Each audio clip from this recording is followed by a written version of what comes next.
Senhor, ajuda-nos nesta noite, que sua graça nos oriente, que seu Espírito Santo nos ensine a verdade do Evangelho. Abra nossa mente, Senhor, dar-nos fome e sede por aprender de Ti. Oramos no nome de Jesus. Amém.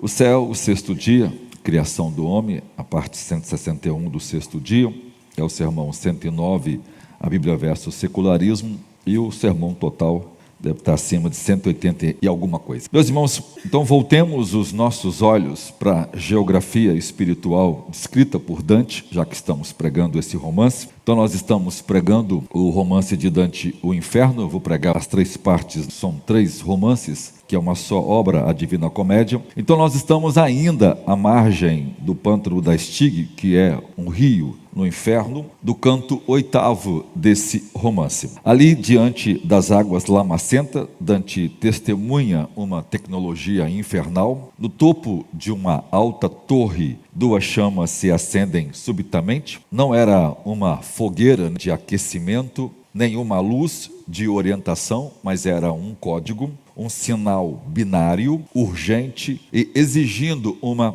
resposta. E a resposta veio rápida e furiosa. De longe, uma outra chama responde ao sinal enviado, e Flégias, o barqueiro da Íria, rasga as águas em alta velocidade para capturar os peregrinos. Aquelas duas chaminhas, então, não ficaram num poema no século XIV. Hoje elas não estão em torres de pedras, mas brilham na palma da nossa mão. São os dois risquinhos azuis do WhatsApp que exige uma resposta imediata. Elas são o brilho da tela do seu smartphone que brilha 2, 3 da manhã, roubando o seu sono, ou são o ponto vermelho de notificação que sequestra o seu olhar no Instagram. Então a gente vive hoje sobre a tirania do canto oitavo. Nós criamos uma sociedade de sinal e resposta, onde nós somos condicionados como se fôssemos ratos de laboratórios, sendo motivados a reagir a cada estímulo digital com pressa e ansiedade. Assim como o sinal de fogo invocou Flégias, o demônio da agitação, no poema, nossos dispositivos invocam o demônio da distração, da pressa ansiosa e do vício pecaminoso.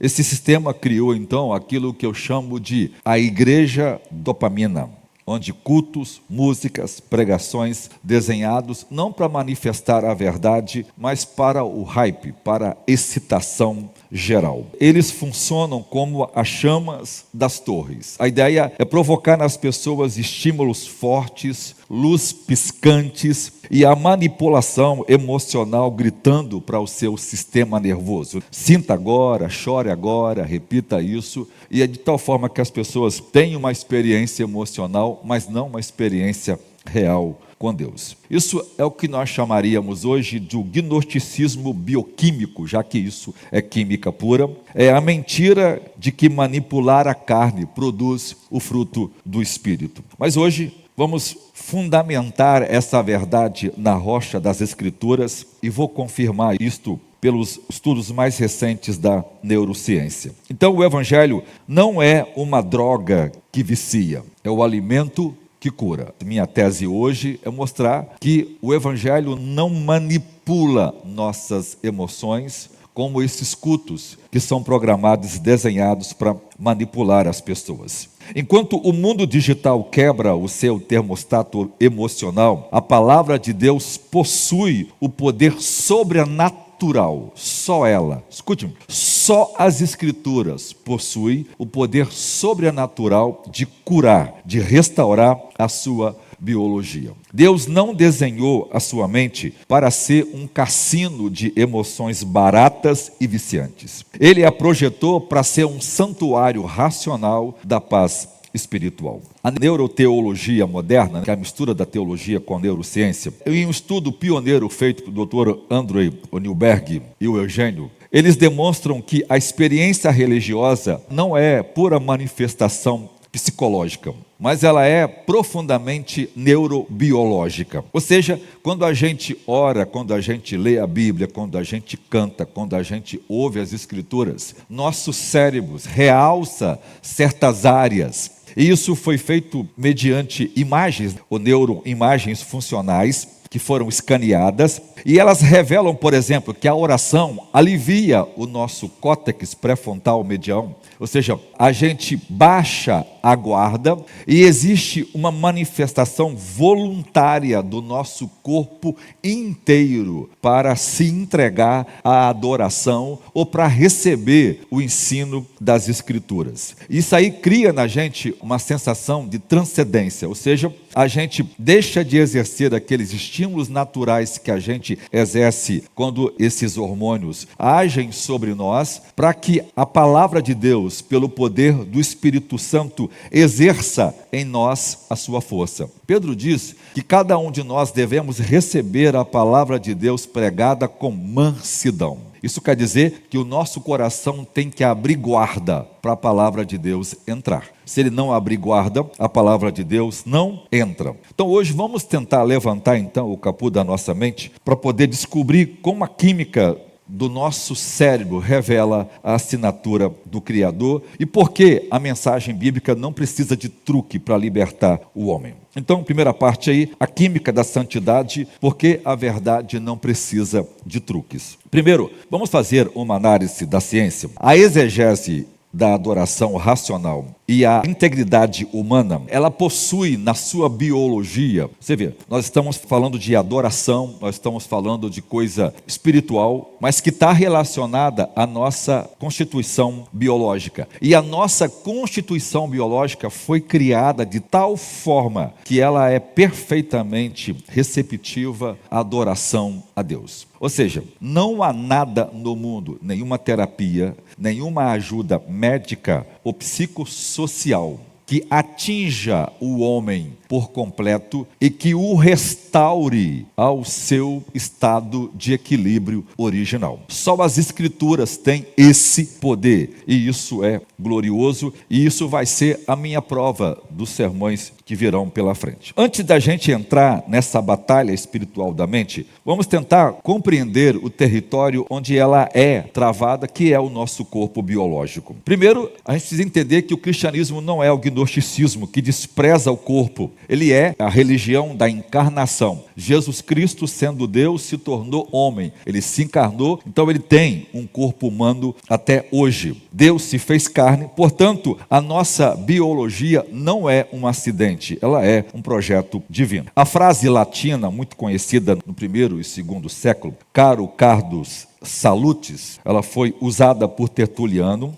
e ela quer dizer o seguinte, que o corpo é a dobradiça da salvação, ou que não há salvação sem o corpo. Ele estava combatendo o gnosticismo que dizia que o corpo era mau e não prestava para nada. E ele defendeu a tese, não só ele, mas todos os teólogos bíblicos, mostrando que estava errado, que o corpo é criado por Deus e que a salvação constitui na restauração também do corpo por causa da ressurreição dos mortos. Então, vamos primeiro entender essa orquestra endócrina, que são os hormônios como mensageiro da vida. A ciência médica moderna revela que o ser humano é regido por um sistema complexo de mensageiros químicos que nós chamamos de hormônios. Produzidos então pelo sistema endócrino, eles regulam tudo, desde o nosso batimento cardíaco até o humor e a percepção da realidade. Então tudo que a gente faz, respira, vive, é controlado pelos hormônios que são liberados no nosso corpo. Então vamos tentar entender como esse equilíbrio hormonal acontece. Primeiro é o princípio da homeostase versus a maldição da alostase. Eu vou explicar esse termo para os irmãos. A homeostase, a palavra significa equilíbrio, harmonia, representa o mecanismo fundamental pelo qual o corpo humano foi projetado por Deus. Ou seja, Deus criou o nosso corpo e Ele o tempo todo faz uma varredura. O tempo todo o nosso cérebro que comanda tudo, ele faz uma varredura no nosso sistema.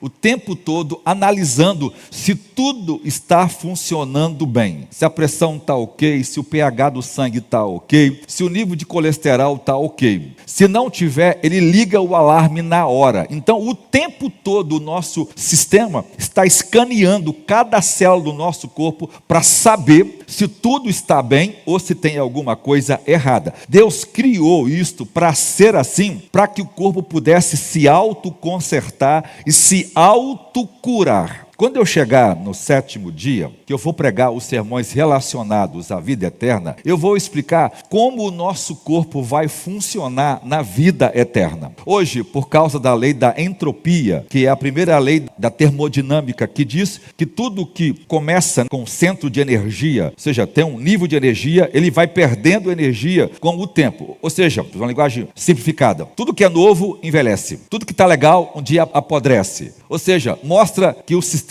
físico de que o corpo então nasce, cresce e ele morre. Na vida eterna, o nosso corpo não vai seguir esse processo. Ele vai se consertar o tempo todo e não mais vai ter a entropia. Porque quem estabeleceu a entropia foi o pecado. Mas isso é uma pregação para mais à frente. Trata-se então de um estado dinâmico onde há estabilidade e paz biológica, permitindo que todos os sistemas funcionem de forma harmoniosa. Então veja, a homeostase é a assinatura da bondade de Deus na nossa biologia. É a prova de que nós fomos criados para a paz e para o equilíbrio. Então o pecado e o vício é que destruiu esse equilíbrio. Mas a santidade, o sono, a oração e a vida regrada, que é a vida moral, conforme é ensinado nas Escrituras, devolvem a nós essa ordem interna. Ou seja, o novo nascimento não só nos torna homens convertidos no espírito e na alma, até a nossa parte biológica é alterada pelos novos caminhos neurais que o cérebro constrói por causa dos novos comportamentos santos que o Espírito Santo ensina a mim e a você após a conversão. Já o pecado opera o oposto disto, que é a alostase. A alostase é o vício, é o oposto da homeostase. Quando alguém introduz o vício, seja as drogas, a pornografia, o excesso de telas, nós quebramos esse equilíbrio criado por Deus interno que temos. O corpo vai tentando se equilibrar, mas ele não consegue mais voltar ao original. Esse corpo cria aquilo que é chamado na ciência de o novo normal, ou a alostase, que é uma questão estressante e dolorosa para o corpo. Eu vou explicar isso para os irmãos. Uma pesquisa feita por 2 cientistas, o Dr. Kubi e o Limal, o tema era a desregulação da recompensa. Ele mostra então o perigo disto. Quando a gente força um prazer artificialmente, seja pelo pecado ou pelo vício das telas digital, o corpo não volta ao normal. Ele altera aquilo que é chamado ponto de ajuste. Por exemplo, o nosso corpo emite ou produz a dopamina para poder gerar o prazer, a recompensa, para produzir a motivação. Então vamos dizer que a gente naturalmente tenha, o nosso ponto de prazer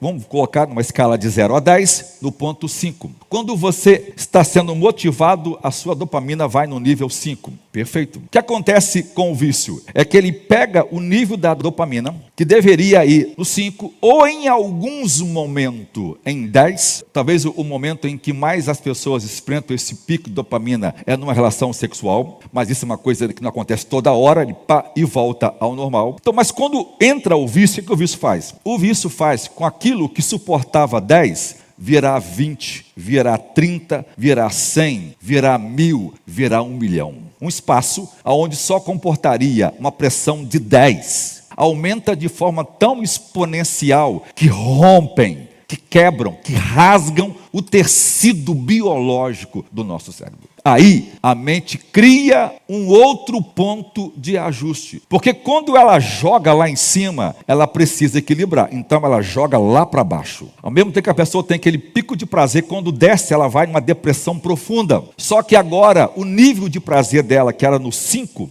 não é mais 5, é o 2. Ao invés dela criar prazer, ela cria um ciclo de dor e desprazer. E aí, para ela tentar vencer aquela tristeza, aquela culpa, ela precisa outra vez da dose de dopamina. Aí a dose vem, aí outra vez baixa lá embaixo. Se fizesse isso 1, 2 vezes, já era ruim. O problema é que isso é feito infinitas vezes. O que aconteceu com essa geração de hoje? Ela mudou o seu ponto de ajuste. Ou seja, essa geração está tão desconfigurada neurologicamente, a sinapse do cérebro dela foi tão desconstruída que elas mudou o ponto de prazer. O que elas gostam, o que elas desejam, o que elas procuram. É por isso que às vezes você lida com um casal que você não consegue satisfazer um ao outro. Porque os dois viveram na prática do pecado tanto tempo. Por exemplo, um cara viciado em pornografia. E se ele passar na pornografia um tempo, ele nunca mais satisfará com uma mulher. Porque ele alterou aquilo que era natural. Como a relação sexual não vai emitir dopamina acima do limite, ele fica dependente. Como as sinapses foram desconstruídas, o cérebro criou pela neuroplasticidade, ele criou outras conexões neurais, aquelas antigas foram desconstruídas, isso não pode mais ser consertado. Ou seja, a pornografia destrói o cérebro mais do que a heroína, que já deixa o cara meio... ela faz pior do que isso. Uma coisa que aparentemente é prazer, mas desconstrói o cérebro humano. Não tem oração que resolve isso, irmãos. É consequência do pecado. As pessoas querem encostar a mão num fio de alta tensão e acha que não vai sentir o choque. E o choque vai destruir várias funções vitais da vida dela. Ela está pagando um preço de decisões tomadas no pecado. Por isso a lei de Deus ensina que os homens devem fugir da impureza, que as mulheres devem viver uma vida pura, porque isso não é só pecado. Isso também destrói nossa vida. Então o viciado não usa mais para sentir prazer, mas tentar aliviar o sofrimento que o próprio vício causou. Outra pesquisa do Dr. Bruce sobre a alostática, ele demonstra que o estresse crônico não altera o set point ou ponto de ajuste, mas ele também causa mudanças epigenéticas permanentes. Sabe o que é isso? A epigenética é um ramo da ciência que mostra que o ambiente em que os genes estão sendo colocados, ou o nível de erosão química que nós estamos causando neles, por causa de um comportamento errado nosso, está mudando os nossos genes para sempre. Eu não tenho tempo de explicar isso, mas eu vou dar uma palavra rápida sobre isso. Eu já preguei aqui várias vezes e disse, irmãos, o pecado é algo tão sério que ele interfere inclusive na nossa hereditariedade. Já preguei isso aqui, dizendo, o perigo, às vezes os pais por um comportamento pecaminoso, porque quando você recebe do pai, da mãe, você não só recebe as questões biológicas, recebe também as questões espirituais. E as questões espirituais e as questões emocionais interferem nas questões biológicas. Então vejam, um comportamento pecaminoso, viciante, que as telas que parecem ser inofensivas, está desconfigurando o gene humano. Daqui a um tempo, irmãos, nós não teremos humanos originais, porque as pessoas estão perdendo a cada hora essas sinapses cerebrais que Deus criou, porque o pecado está alterando agora, inclusive, a nossa constituição biológica. Teologicamente, então, a alostase é a biologia da cisterna rota de Jeremias 2 e 3, que é um sistema quebrado que exige cada vez mais esforço para reter menos água. Ou seja, as pessoas estão se expondo a uma dose de dopamina nas telas de celulares, que faz o mesmo efeito de qualquer droga que as pessoas usam,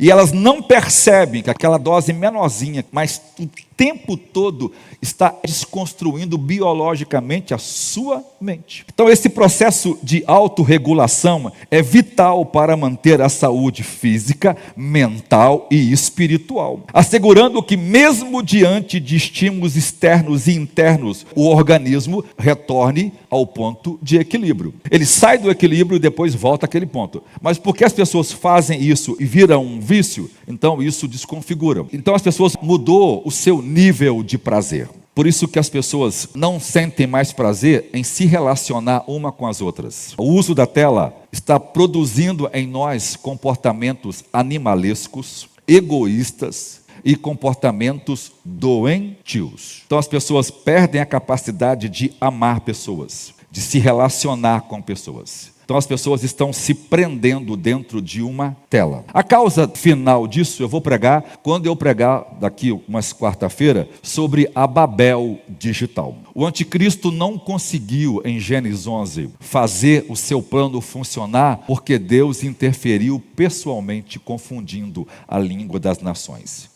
Mas agora ele já conseguiu fazer isso. O anticristo precisa, irmãos, para controlar todo mundo, que todo mundo seja dominado pelas telas. Como a luz altera o nosso nível químico cerebral, as pessoas serão dominadas. Eu já preguei isso aqui nos outros sermões, vou voltar a falar sobre isso aqui agora. Então, esse equilíbrio é essencial para que as funções biológicas ocorram de maneira eficiente, refletindo a intervenção divina de promover a vida de plenitude, paz integral. Quando a gente sente a paz de Deus é uma coisa que atinge o nosso espírito e que depois atinge a nossa alma. Quando a alma é impactada por essa paz, ela produz um hormônio no nosso corpo. O processo é espiritual que atinge o processo biológico. Assim, essa busca constante desse equilíbrio da homeostase é uma evidência do cuidado e do propósito do Criador em cada detalhe da nossa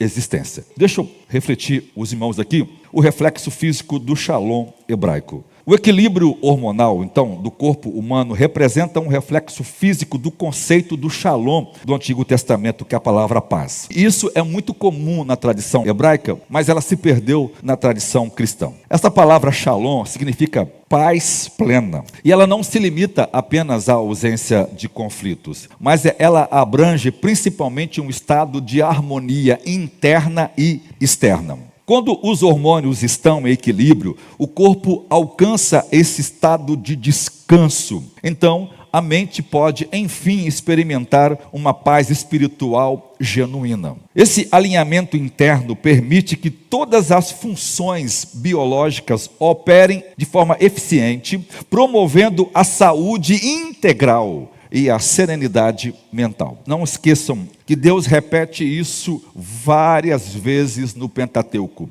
Se vocês obedecerem, se vocês guardarem os meus mandamentos, vocês serão bem-sucedidos em tudo. E Deus enumera um monte de doenças que o povo nem teria se eles obedecessem à lei de Deus. É lógico que Deus não usou as expressões científicas, até porque a ciência daquele tempo nem entenderia isso. Mas hoje a neurociência tem dado um golpe fatal no ateísmo, porque ela veio para provar que o homem foi criado por Deus. Porque a mecânica hormônica é algo tão extraordinário que ela só pode ser explicado pela ação da criação divina. Nossos neurotransmissores e hormônios então foram criados por Deus para facilitar a vida, para facilitar o amor e a adoração. Essa interdependência somática, que é do corpo e espiritual, encontra, por exemplo, uma fundamentação bíblica importante em 3 João 1:12,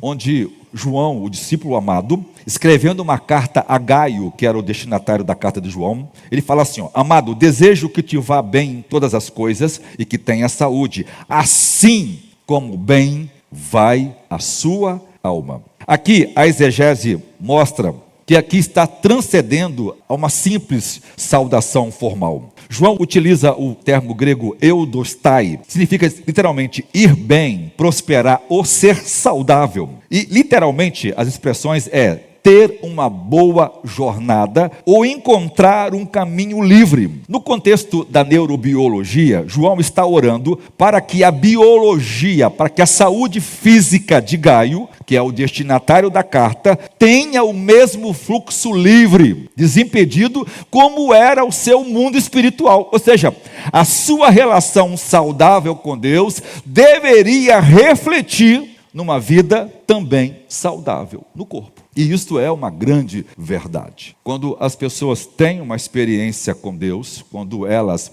vivem um cristianismo autêntico, quando elas nasceram de novo, elas têm inclusive uma vida biológica saudável que não pode ser alcançado por alguém que não conhece a Deus. Eu vou provando isso ao longo dos vários sermões. A oração de João, então, pede aquilo que o grego usa, hu ou hi, porque o y pode ser u ou i, que é higiene, que é a higiene na língua portuguesa. Isso indica que não apenas a ausência de doença, mas uma vida sã de forma total, de forma integral. Ele estabelece aqui uma conjunção comparativa. O termo grego katos, assim como, ou seja, é um espelhamento divino. A saúde da alma, o estado espiritual de graça, deve atuar como o padrão regulador para a saúde do corpo, que é o estado biológico que nós já aprendemos sobre a homeostase. Ou seja,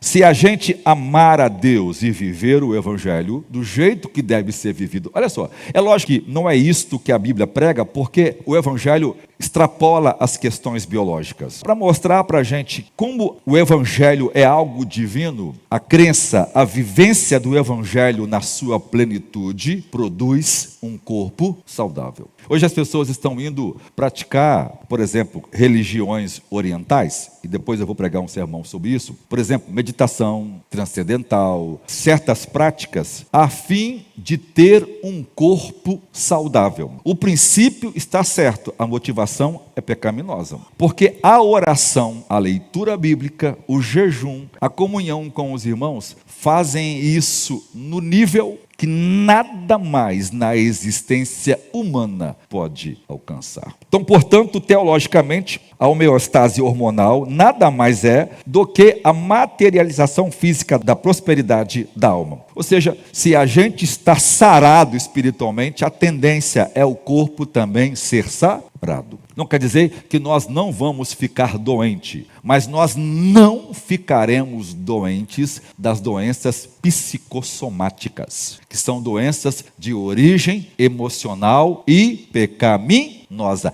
Toda doença psicossomática é um descumprimento dos princípios da Escritura. Essas doenças nós nunca teremos. Poderemos ter as outras em consequência do pecado. E 60% das doenças são psicossomáticas. Então, o corpo regulado, sem os picos destrutivos do estresse ou do vício, é o amém biológico, a obra que o Espírito Santo realizou no homem interior. João nos ensina, então, que a santidade não é desencamada, ou seja, ela é envolvente, ela é real. Ela busca se manifestar numa fisiologia que vai bem. É a expressão que ele usa, assim como vai bem a sua alma, permitindo que o crente sirva a Deus com vigor, com clareza e paz interior. Diz a Bíblia que Jesus crescia em graça e em estatura. O que isso quer dizer? Jesus crescia de forma saudável no corpo, como também espiritualmente. Jesus crescia de forma saudável nos seus hormônios, na sua neurobiologia, do mesmo jeito que ele crescia na sua estatura espiritual. E ele é o padrão para cada um de nós. Por que ele é o padrão para cada um de nós? Porque ele foi o único que obedeceu à lei de Deus de forma plena. E qualquer um de nós que obedecer a Deus vai crescer em estatura, ou seja, o corpo vai funcionar bem e o espírito também. Porque as questões espirituais serão amplificadas ou espelhadas na vida fisiológica ou biológica. Ou seja, o nosso corpo é um espelho da nossa espiritualidade. Vou repetir. O nosso corpo é um espelho da nossa espiritualidade. Segundo, a conexão entre biologia e espiritualidade. Esta relação entre corpo e espírito é ressaltada no Salmo 139:14. Davi fala assim: eu te louvarei porque de um modo assombroso e tão maravilhoso fui feito. A palavra hebraica palá, que nós traduzimos como feito, destaca a ideia de distinção, de forma distinta, peculiar, a complexidade e a grandiosidade genética, que eu já preguei aqui um monte de sermão sobre isso, e a separação para um propósito espiritual. Qual é o fim último do homem? Ou seja, qual é o motivo pelo qual eu e você fomos criados? É conhecer a Deus e gozá-lo para sempre. O homem foi criado exatamente para manter um relacionamento pessoal com Deus. Aí está a fonte da sua saúde completa. Isso indica então que Deus teve intenção, essa intencionalidade, esse propósito divino, em criar a gente do jeito como a gente foi constituído. Nossos neurotransmissores e hormônios não surgiram por acaso, foram criados para facilitar a vida, para gerar amor e proporcionar adoração. Você sabe quais são as 3 funções principais dos hormônios? Produzir vida, produzir relacionamentos e produzir transcendência, que é a vida espiritual. Agora é o chamado hormônio da religião.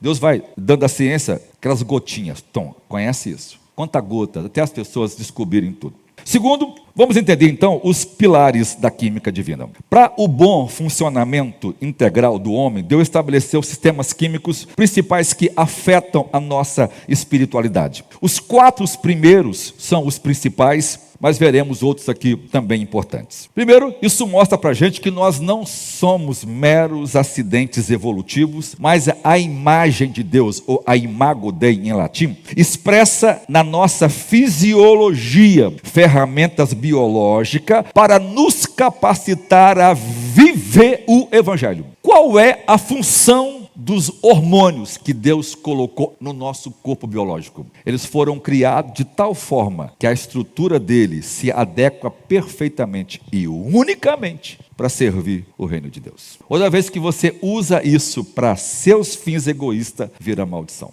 O corpo pune a nossa incapacidade de obedecer à lei de Deus. Vamos começar pela primeira, a mais conhecida, a dopamina, o sistema de busca, apocaradoquia, uma palavra grega. A dopamina não é apenas sobre prazer, como as pessoas podem pensar. Ela é um neurotransmissor da motivação e da antecipação. É um sistema de busca criada por Deus para nos motivar a buscar alimento, reprodução e objetivos. Espiritualmente, é o nosso motor pela busca de Deus e pelo propósito. Ela não é um hormônio mau, ela é maravilhosa. O problema é quando o diabo aumenta a dose, distorce. É quando ele hackeia o nosso sistema de dopamina e aí produz toda a estrutura de desarmonia e de controle sobre nossas emoções. Mas ela é fantástica. Ela projeta o foco para o futuro, criando uma energia necessária para perseguir o que ainda não temos. É o combustível, então, para conquista e para sobrevivência. Espiritualmente, a dopamina é o substrato biológico da esperança. E Paulo usa o termo grego apocaradoquia, em Romanos 8,19, que é a expressão ardente expectativa. É uma postura em que você está na ponta do pé com o pescoço esticado. É como se alguém subisse por cima do muro e quisesse olhar no horizonte. É alguém que está na expectativa de receber alguma coisa. Então, o pecado sequestra esse sistema através do vício, que promete recompensa e não cumpre, porque vira uma escravidão, gerando um ciclo de frustração. Mas a graça redime esse sistema, por exemplo, produzindo santidade, produzindo zelo missionário, produzindo zelo pelas coisas de Deus. É o que faz a gente vir para ensaiar aqui até meia-noite. É o que faz a gente estar no culto aqui para ouvir o pastor pregar. É o que faz a gente acordar amanhã às 4 horas da manhã para estar aqui amanhã cedo, 4h30, orando e buscando a Deus. É quando a gente coloca esses hormônios a serviço de Deus. Sem ela, ninguém levanta da cama, porque ela é o hormônio criado para isso. Ela também é a química do ainda não. É ela que nos faz levantar de madrugada para orar, buscar uma resposta que ainda não veio. Ou seja, ela é um sistema santificado, não para buscar pornografia ou likes e usá-la para viver preso a uma tela que vai destruir nossas emoções e a nossa química cerebral. Ela foi produzida para que nós tenhamos fome e sede da justiça. O contraste com a assídia, que eu já preguei aqui para os irmãos, e é bom fazer o contraste, porque a assídia é uma tristeza ressentida pelo bem de Deus. É quando as pessoas deixam de gostar daquilo que é bom, deixam de apreciar aquilo que deveria apreciar, porque o nível de ajuste de prazer dela foi mudado. As pessoas tinham prazer, por exemplo, em ficar sentado debaixo de uma árvore conversando. Elas tinham, por exemplo, o prazer de encontrar alguém e gastar um tempo. Hoje as pessoas querem evitar umas às outras. Por quê? Porque o nível de prazer foi mudado. Isso não dá mais prazer. Não porque isso não é bom, é porque a mente delas, biologicamente, foi alterado. Como ela não tem uma satisfação completa e ela está em desequilíbrio, então ela valoriza coisas que ela nunca deveria valorizar, porque o prazer dela foi alterado. Aquilo que ela deveria gastar, que realmente ia satisfazer, ela deixa de cumprir, porque outras coisas estão dominando ela. Então vejam, a assídia é a paralisia da vontade. De forma bioquímica, o assidioso sofre um déficit de dopamina espiritual. Então ele perde a capacidade de desejar o céu. A assídia mata a apocaradoquia, que é a esperança, a expectativa da vida eterna. O crente assidioso não tem forças para orar, para buscar. Ele se contenta com a distração barata, porque perdeu a energia para as conquistas espirituais. O segundo hormônio que nos ajuda na adoração é a serotonina,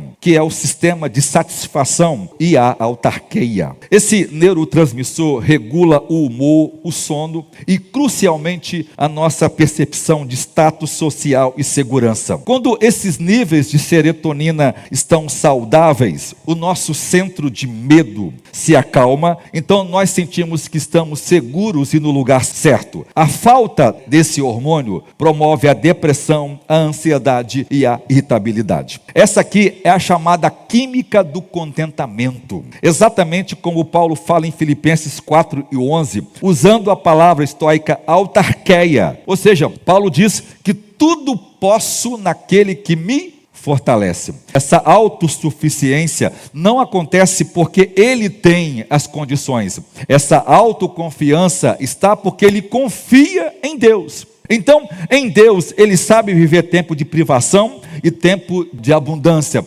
Em Deus, ele sabe viver na pobreza e na riqueza. Ou seja, a sua suficiência não é a condição externa, mas sim a sua condição interna. O seu relacionamento com Jesus determina o seu contentamento. Então, trocando isso em miúdo, Paulo é aquele crente que é contente com aquilo que tem. Então ele não vai ser manipulado pelo marketing digital, ele não vai ser manipulado pelo consumismo, ele saberá fazer escolhas sábias, inteligentes, ele não vai viver endividado, ele não vai preocupar em comprar coisas para promover status, comprar o que não precisa com o dinheiro que não tem para agradar quem ele nem sequer conhece. Por quê? Porque ele se contenta com o que tem. Se ele anda de Mercedes ou de Fiat 147, está tudo bem. Se ele tem, está ótimo. Se não tem, também está ótimo. Porque ele não muda, porque as circunstâncias mudam. Mas quem é que faz isso? Primeiro, é uma ação da obra da graça que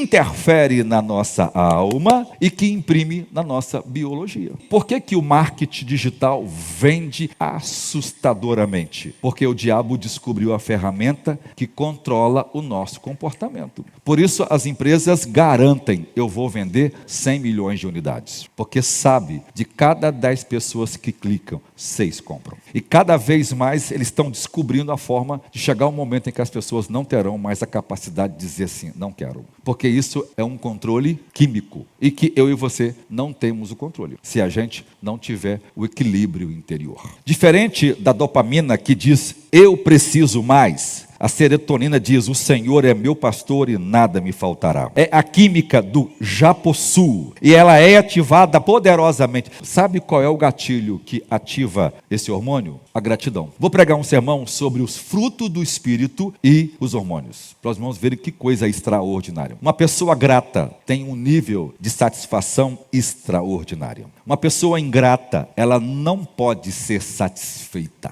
Você pode dar para ela o que for, melhor casa, melhor carro, melhor casamento, melhor marido, melhor filho, melhor isso, melhor aquilo. Ela sempre estará reclamando, murmurando, porque ela não pode ser satisfeita. Essas coisas evidenciam se a gente nasceu de novo ou se a gente não nasceu de novo. Uma das coisas que vocês vão aprender: no céu não terá ninguém com nenhum desses problemas. O ingrato jamais terá o Espírito Santo. O ingrato jamais poderá herdar a vida eterna. Porque a gratidão é uma condição necessária. Paulo disse, e é ordem bíblica, de que a gente precisa crescer em ações de graça ou em gratidão. Eucaristia, que é a palavra grega para isso, ações de graça ou gratidão. A gratidão é que aciona o hormônio. O gatilho desse hormônio maravilhoso é a gratidão. O que é o contraste com a assídia? A assídia é caracterizada pelo horror-loque, o horror ou a aversão ao lugar onde se está. O assídio nunca está satisfeito nem com aqui e nem com agora. Ele sempre deseja um outro lugar, um outro momento, fazer uma outra coisa. Ou seja,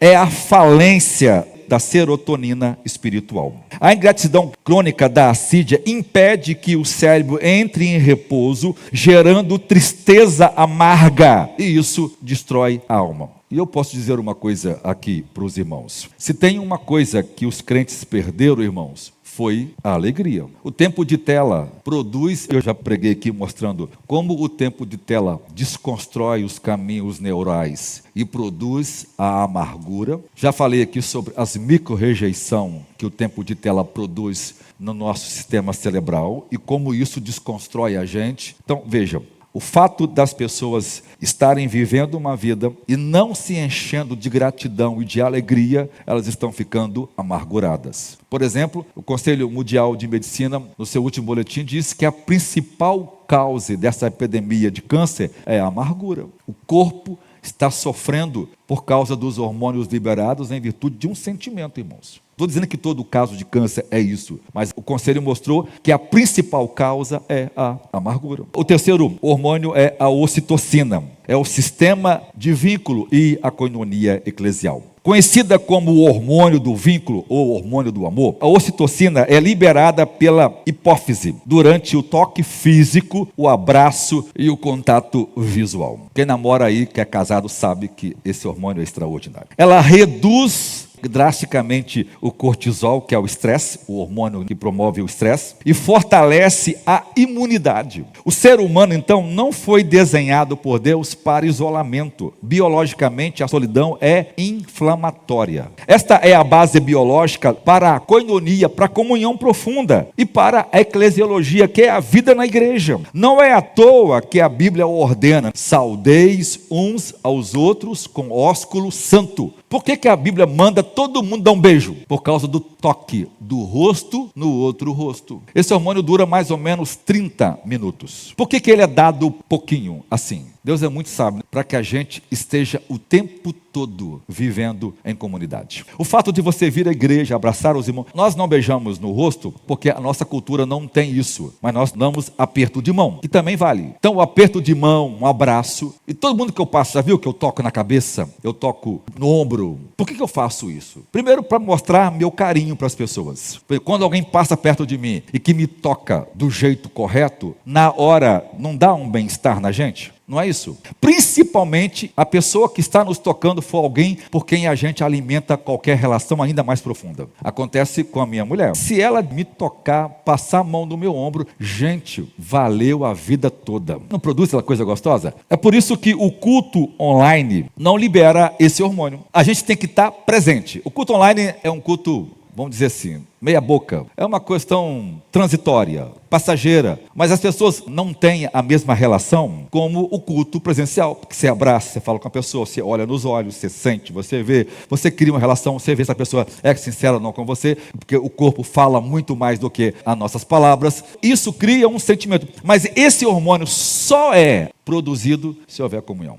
Olha só, nós não fomos ou não fomos criados para viver uma vida maravilhosa. Teologicamente, a ocitocina nos permite sentir segurança para clamar Abba Pai, como está em Gálatas 4 e 6, gerando confiança filial de que somos amados e pertencemos a uma família eterna. Vou pregar depois o que acontece quando alguém é batizado com o Espírito Santo. Sabe qual é o hormônio que é liberado no batismo do Espírito Santo? Ocitocina. Paulo diz que o amor de Deus é derramado no nosso coração pelo Espírito Santo que nos foi dado. Todos os irmãos que falam em línguas percebem que quando você fala em língua, não produz uma sensação de prazer no coração? Isso é ocitocina. Esse hormônio é liberado e você sente. Olha só, o Espírito Santo produz um efeito biológico. Você sente as emoções produzidas por esse hormônio. Agora, aqui nós temos o contraste com a assídia. Um dos sintomas clássicos da assídia é o isolamento misantrópico, quando as pessoas estão presas a si mesma ou têm medo da humanidade das outras pessoas. Então, o crente assidioso evita outros irmãos. Para ele, a comunhão é chata. Todo dia, um irmão falou: eu não consigo receber pessoa na minha casa.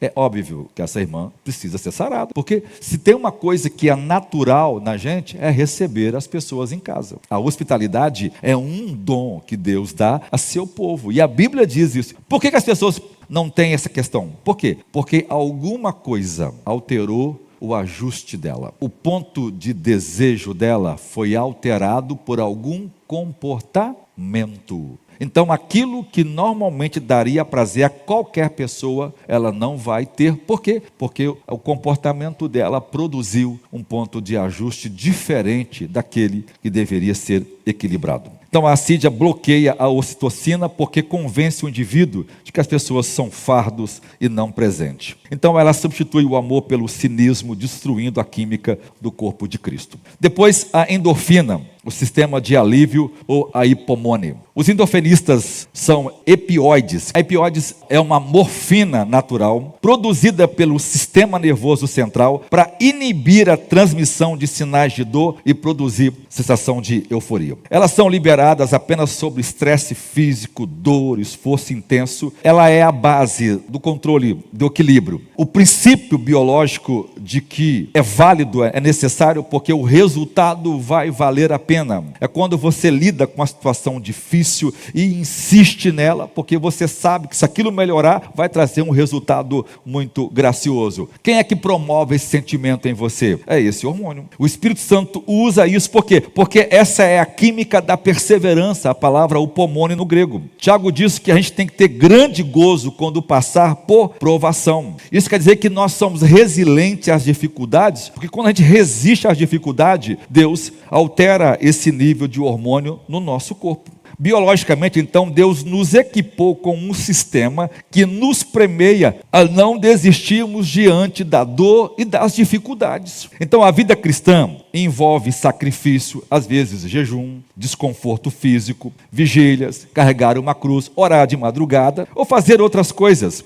É a endorfina que vai dando a gente a capacidade de vencer e ter resiliência. O crente que evita todo tipo de dor, desconforto, atrofia a sua capacidade espiritual e biológica de sentir o prazer da superação em Cristo. O contraste com a assídia. A assídia é a fuga do esforço. É ela que faz as disciplinas espirituais serem pesadas. O cara vai orar meia hora e parece 1000 horas. Tem gente que fala assim: pastor, eu começo a orar e eu oro 5 minutos, já acabou as minhas palavras. Eu não sei como, porque tem 1 bilhão de coisas para orar. E às vezes, se não separar um dia, você não consegue falar nem 1/3 delas. Mas por quê? Porque a alma cansa, fica tedioso, porque alguma coisa foi alterado no seu comportamento e nas suas emoções por causa do pecado, e isso interfere até na forma de orar. Porque a gente, embora possa ter essa resistência, a gente tem que vencer a resistência. Você começa a orar, às vezes, dá 5 minutos, começa a cansar, você insiste. Quando dá 10, você ganha um pouco de vigor. Quando dá 20, você está feliz, você está alegre, você está falando em língua, você está orando.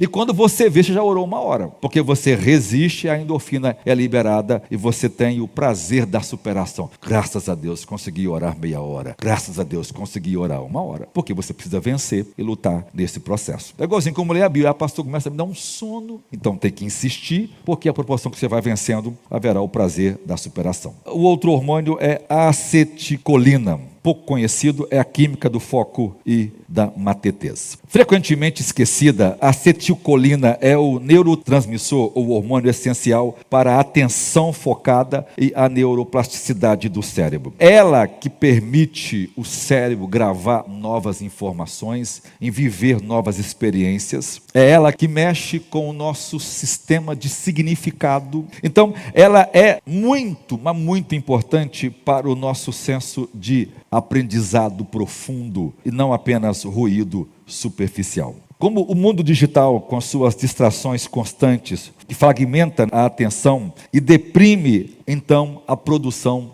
desse químico vital para a nossa existência. Esse hormônio é a base biológica para o discipulado. A palavra grega matetês, que significa literalmente aprendiz ou aquele que imita, e ela é necessário para você ser discípulo, foco para sentar e aprender aos pés do mestre. O culto racional que Romanos 12:1 diz, não é possível sem a acetilcolina, pois exige o engajamento cognitivo da verdade, não apenas a euforia emocional. Ou seja, a meditação bíblica profunda, o ensino bíblico profundo só é possível se esse hormônio for liberado. Senão as pessoas vão distrair, não vão entender nada, vão desprezar isso, porque é isso que faz a gente sentar para aprender e crescer. E se tem uma coisa que caracteriza o cristão, é o discipulado. Ele é um aluno, ele ama aprender, ele ama sentar. Tudo que acontece no cristianismo é por meio do discipulado. É alguém ensinando alguém, é alguém treinando alguém, é alguém sendo o discipulador de outro. Não existe vida cristã sem o discipulado. Esse neurotransmissor foi criado por Deus e veja aonde ele ajuda na vida espiritual. Ajuda a gente em tantas outras coisas para o mundo real que a gente vive, mas principalmente no mundo da igreja. É o contraste da assídia, que não consegue focar, começa a ler a Bíblia e logo pega o celular. Às vezes não faz, pastor, eu estou lendo a Bíblia, mas eu fico, poxa, são 4 capítulos, nossa, só acabei a parte familiar, nem tem a parte pessoal. E aí, às vezes, ela só lê a parte familiar. Ela fecha a Bíblia e olha só, irmãos, como a gente é escravo. Na mesma hora, ela abre o celular e fica lá meia hora, 40 minutos. Eu vou dizer uma coisa aqui para os irmãos com muito carinho. Se a gente não treinar a nossa mente nas disciplinas espirituais, nós teremos muito problema com Deus. E a nossa vida eterna está em jogo. O pecado vai destruir você. F, o cortisol, o antagonista ou a química da queda e do medo. O cortisol, então, é o hormônio do estresse crônico. Embora útil em perigos imediatos, quando cronicamente elevado pelo vício, ansiedade e falta de sono, ele se torna, então, neurotóxico, matando neurônios, bloqueando a ação da ocitocina e da serotonina. Esse é o hormônio que atrapalha as pessoas de serem felizes. Ele é o corrosivo químico da alma. Ele é o pecado das emoções. É a bioquímica da incredulidade. Diz a Bíblia que você precisa não temer, e ela fala isso por 365 vezes. Porque o medo crônico é a antítese da fé. E no amor não há medo. Antes, o perfeito amor lança fora o medo. Então, biologicamente, o amor, a ocitocina, literalmente lança fora o medo. E quem é o medo? O cortisol. Vou ler para vocês. A Bíblia diz que no amor não há medo. Antes, o perfeito amor lança o medo fora. Qual é o único hormônio que consegue reduzir esse nível de cortisol? A ocitocina. Então vamos lá. Biologicamente, o amor, a ocitocina, literalmente lança fora o medo, o hormônio do cortisol. É um versículo bíblico mostrando para a gente, baseado na neurociência moderna, como isso acontece no mundo biológico. Então, viver sob o domínio do cortisol é viver como órfão, em estado de alerta constante, sem confiar em Deus. Por isso que o cortisol produz ansiedade, produz depressão, produz os estresses, produz essas anomalias comportamentais que faz as pessoas sofrerem muito. Jesus disse em Mateus 6 que nós não podemos viver ansioso com coisa nenhuma. Porque a ansiedade é a antítese, é o contrário da fé. Ou a gente tem fé ou ansiedade. Ou a gente confia em Deus ou está ansioso. Esse é um processo bíblico, mas é também um processo biológico. Porque tudo que acontece no mundo espiritual também acontece nas suas emoções. Porque você é participante disso. Você por inteiro, cada célula do seu corpo está inserida em cada ação que você faz. O contraste com a assídia. A assídia, então, é frequentemente acompanhada do desespero. Ou seja, o crente assidioso vive nesse estresse surdo de angústia em que a vida não tem sentido. Então, a assídia é companheira do cortisol, que impede a gente de sentir a paz de Deus, prendendo num ciclo de exaustão, sem trabalho e cansaço sem luta. As pessoas hoje estão cansadas, sem fazer nenhum esforço. Estão desanimadas, sem estar realizando nada de importante. E elas estão na exaustão. As pessoas estão, irmãos, tão doentes emocionalmente, que elas estão explodindo por nada. Não aguento isso. E o nível que está explodindo elas é tão insignificante, mas por que está acontecendo? Porque essas pessoas estão doentes espiritualmente e emocionalmente. O pecado adoeceram e elas estão cansadas. Elas dormem 8 horas de sono e acordam cansadas. Dormem 10 horas de sono e acordam cansadas. Dorme o dia todo e acorda cansado. Porque o cansaço não é físico, é um cansaço espiritual. Então, o corpo nunca pode descansar se espiritualmente você não encontrar descanso em Deus. Terceiro ponto, então, a santidade integral. 1 Tessalonicenses 5:23. Paulo diz assim, o mesmo Deus de paz vos santifica em todo o vosso espírito, alma e corpo, sejam plenamente conservados irrepreensíveis. Uma vida espiritual saudável não ignora o corpo, ela o governa. Quando vivemos em pecado, a ansiedade crônica ou o vício em telas desregula essa orquestra criada por Deus de forma extraordinária. Os hormônios é uma orquestra divina que, quando equilibrado, produz uma vida perfeita, uma sinfonia extraordinária. O cortisol, o estresse, sobe, a serotonina desce. O resultado é um corpo doente que grita tão alto que o espírito não consegue ouvir a Deus. Portanto, a santidade envolve cuidar dessa química, dormir bem, comer bem, evitar vícios, evitar o pecado, cultivar pensamentos que gerem hormônios de paz e não de caos. Me fala, qual é o livro do mundo que pode produzir tudo isto a não ser as Escrituras? Qual é a religião do mundo que produz? Só o cristianismo verdadeiro, autêntico, se encaixa. Vamos então, conclusão. O desmame biológico para a plenitude espiritual. A conclusão que chegamos, navegando pelas ciências e pelas Escrituras, é assombrosa e também libertadora. A santidade é o único estado fisiologicamente sustentável para o ser humano. Eu vou repetir.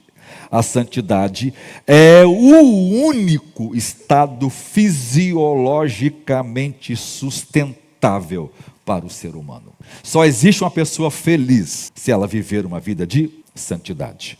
Deus não nos deu mandamento para nos oprimir ou para nos tornar infelizes como o diabo mente. Pelo contrário, a Bíblia ensina que viver o Evangelho produz não só a bênção da obediência do relacionamento com Deus, como o texto diz, você irá bem em todas as coisas. Por exemplo, quando um moço decide viver uma vida de santidade e não presa na promiscuidade, na pornografia, esse menino tem uma emoção mais equilibrada. Ele tem um desempenho pessoal melhor do que os outros. E ele tem uma condução de gentileza que os outros não têm. É muito comum eu sentar com as pessoas, eu começo a conversar e falar assim, rapaz, você é um viciado em pornografia. Ele fala assim, mas como você sabe, pastor? Porque qualquer um que expressa no comportamento. Porque o corpo mostra isso o tempo todo. Então, se você decide não se entregar a isso, até o nível de gentileza da pessoa muda. Porque toda pessoa que é presa nisso é irritada,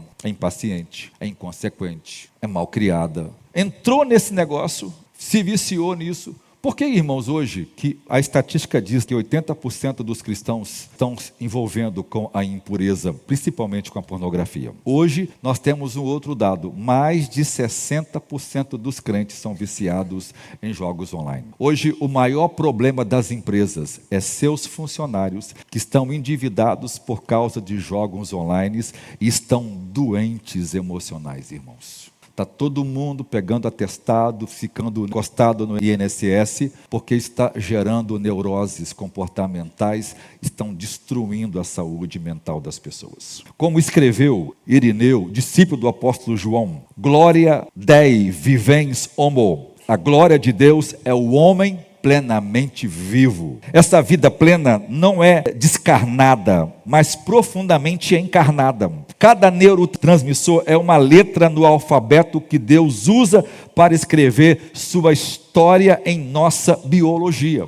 Ou seja, Deus escreveu o evangelho dos nossos hormônios. Os nossos hormônios são a pregação do evangelho. Tem o pecado, tem o amor, tem a redenção e tem o perdão. Quando eu falar sobre a pregação do evangelho, eu vou te falar qual é o hormônio que sacrifica para que os outros não morram. Então, a santificação não é apenas espiritual, é também um processo de reequilíbrio neuroquímico, onde a graça de Deus opera através dos mesmos sistemas que o pecado tenta o tempo todo corromper. O Espírito Santo é o verdadeiro psicofarmacologista divino, administrando a dosagem perfeita de cada neurotransmissor através das disciplinas espirituais. Por isso, irmãos, jejum, oração, leitura bíblica, que os nossos pais falam: eu nunca vi meu pai transigir em absolutamente nada. Meu pai nunca tomou uma aspirina, naquele tempo tinha aspirina. Ele morreu com 62, porque adoeceu, e Deus disse: você vai morrer por isso. E adoeceu e morreu em 20 dias. Ele nunca transigiu um mandamento que eu pudesse ver. Então ele foi o cara mais equilibrado, mais saudável que eu já vi na vida, porque ele entendeu isso. Um homem que sempre amou as Escrituras, todos os dias, o tempo de oração, leitura bíblica. Um homem que serviu a Deus na escola dominical, no trabalho. Meu pai nunca faltou um culto. O pai trabalhou 25 anos, ou quase 30 anos, na mesma empresa. Ele nunca faltou um serviço. Não tinha ônibus, saí de casa 1h30 mais cedo, ia a pé até o centro de Vitória. Chegava lá, os outros amigos não iam, tem que dobrar, mas ele não. Ele dizia: meu filho, é vergonhoso isso. É gente que ainda não entendeu o que é caráter. Porque na roça eu andava 1, 2, 3 horas a pé para ir num culto, para ir em um lugar. Nem cavalo eu tinha, nem bicicleta eu tinha. Para ir para a escola eu tinha que andar todos os dias 2 horas a pé. Eu não posso ir a pé para o trabalho, para os irmãos verem. Por quê? Porque a estrutura desse homem espiritual demonstrou uma vida espetacular em todo sentido. Então veja, a vida cristã disciplinada não é legalismo, mas uma neurogênese espiritual. A criação de novos caminhos neurais facilitam a santidade. Nada tem o poder de produzir novos caminhos neurais como a Bíblia. Se você quiser mudar seu comportamento, você precisa ler as Escrituras com a devoção necessária. Se fizer a leitura corrida, cansado, se eu vou acabar a leitura, você vai ler, não vai te acontecer nada. Mas se você ler com o espírito de temor, de reverência, meu filho. Eu fiz um teste com a irmã uma vez. Disse: irmão, pastor, não fica mais, é depressão. Eu falei assim: irmão, eu fiquei chateado. Falei assim: a última vez que eu atendo a senhora, eu vou te fazer um desafio aqui. E depois disso, não me procure mais. Estava chateado com aquilo. Você vai me garantir que durante 90 dias, 3 meses, todos os dias, você vai tirar um tempo de oração e um tempo de leitura bíblica. Você vai estar nos cultos da quarta, no culto do domingo, nós conversamos lá. É uma condição, você precisa me garantir isso, porque se você me garantir isto, eu garanto o resultado. Se em 3 meses você não for curada dessa depressão, então esquece o que eu prego, esquece quem eu sou. Você está livre para fazer o que você quer. Não demorou 30 dias, irmão. Ela voltou feliz. Pastor, nunca mais fiquei sem dormir, nunca mais. Faltava vergonha na cara para levar Deus a sério, gente. Então vejam, as duas chaminhas do canto oitavo, as notificações, a urgência, o caos digital, estão clamando flejas, que no romance é o barqueiro da ira e da ansiedade. Vai vir buscar a sua alma todos os dias. O mundo quer você inflamado, dopado, distraído e com medo. O sistema do anticristo, que eu vou pregar daqui a um tempo para te mostrar, opera na alostase, no desequilíbrio perpétuo que gera escravos dependentes. O anticristo vai comandar. Irmãos, eu vou ler o texto de Apocalipse, eu vou mostrar para os irmãos como a Bíblia usa uma linguagem antiga, mas que se encaixa perfeitamente no controle absoluto que o mundo digital tem sobre as pessoas. E o diabo precisa que eu e você seja escravo disto. Então, vamos pensar um pouquinho aqui no diagnóstico pastoral da desregulação. Primeiro é o déficit dopaminérgico, é a apatia espiritual, é a falta de zelo missionário, a falta de oração, a falta de leitura bíblica, a falta de orar. Depois é o déficit, é a falta de serotonina. Gera depressão, ingratidão crônica, falta de comparação social e falta de comunhão. O déficit da ocitocina, isolamento, desconfiança, frieza relacional que gera. O excesso de cortisol. Ansiedade, depressão, irritabilidade, murmuração, ingratidão. E o déficit da GABA, que eu não falei, mas também é um hormônio, que é aquele hormônio que faz você dizer não. É o freio que Deus colocou em nós. Quando esse hormônio é acionado, você diz assim, não, isso não pode ser feito. É o hormônio da vontade. Ele governa a decisão. Não, vou fazer. Vou comer, não vou comer, vou andar, não vou andar, vou levantar, não vou levantar, vou sair, não vou sair. É ele que coordena essas sinapses. Então a falta dele é a incapacidade de você se desligar, de você ficar envolvido com esse mundo, com esse mundanismo, com essa vida louca que nunca muda, que nunca para, que nunca descansa, que nunca dá uma parada. Eu vou abandonar isso e vou mudar de vida. E uma ruminação mental, é o chamado pensamento acelerado. Você tem um monte de conceitos errados e isso é uma anti-oração, ou isso é a murmuração emocional. É o pecado que matou a nação de Israel no deserto. Mas hoje Cristo nos oferece o Shalom. Nós precisamos sair daqui hoje decididos a iniciar, irmãos, um desmame biológico e espiritual. Assim como uma criança precisa ser desmamada para comer alimentos sólidos, nós precisamos desmamar nosso cérebro desses ruídos para provar a boa palavra de Deus. O que faremos então a partir de hoje? Vai aqui alguns conselhos. Redimiremos a dopamina, pararemos de buscar satisfação em cisternas rotas, telas e vícios, e vamos direcionar o nosso desejo para a apocaradoquia, para a missão, ou seja, a expectativa ardente para o reino, para a missão e para a volta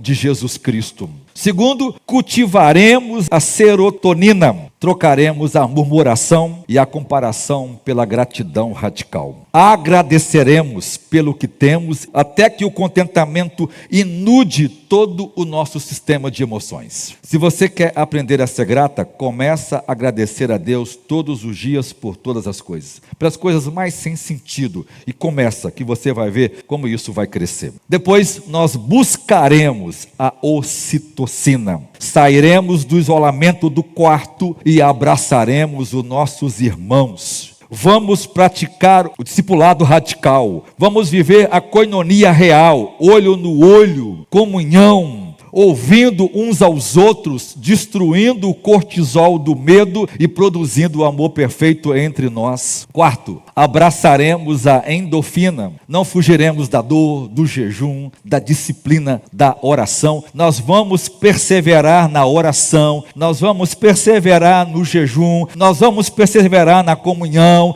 nós vamos perseverar no partir do pão, nós vamos investir na nossa cura, no nosso casamento, nos nossos cultos, serem treinados, nós vamos discipular uns aos outros. 5, nós protegeremos a acetilcolina, nós fecharemos a porta nós desligaremos o celular, nós abriremos a Bíblia, nós faremos a leitura devocional e nós vamos recuperar a nossa capacidade de ficar sentado, focado e aprender aos pés do Mestre. Que o Senhor Jesus Cristo, irmãos, o grande Salvador, não cure apenas o nosso espírito, mas restaure a nossa biologia. Que a nossa oração seja o silêncio das redes, que a nossa vida santa em toda maneira de viver e que o nosso corpo seja de fato o templo do Espírito Santo e que a única chama que arde no nosso peito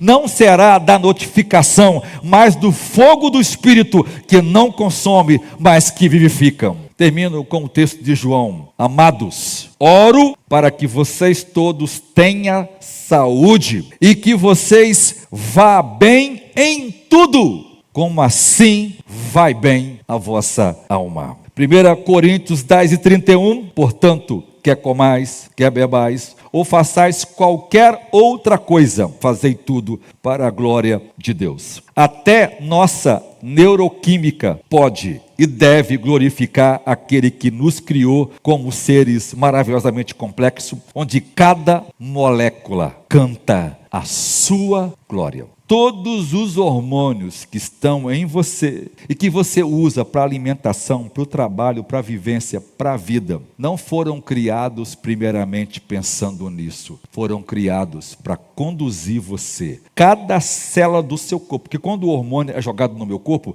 se eu estou cheio de dopamina, até a unha está cheia desse negócio. Não há uma célula no corpo que não é tomada disso. Ou seja, cada célula do meu corpo foi programada desde a criação para desejar a Deus, para buscá-lo, para ansiá-lo. Parece que os nossos hormônios são criados para que Deus venha e isso nos torne tão pleno, tão completos para um relacionamento pessoal com Ele. Tudo isso é para restaurar a imagem original de Deus em nós. Uma vida saudável, emoções saudáveis, uma vida espiritual focada em Deus e na oração. Eu vou pregar na quarta que vem e mostrar para os irmãos o perigo da igreja dopamina. Quando a gente fica despertando esse sentimento e desprezam os outros neurotransmissores, os outros fatores importantes e que produz em nós maturidade e a estatura do varão perfeito, que é a estatura de Jesus Cristo. Senhor, nós te louvamos nesta noite e pedimos que a sua graça nos ajude e que seu Espírito Santo opere uma obra em nós, no nome de Jesus. Amém.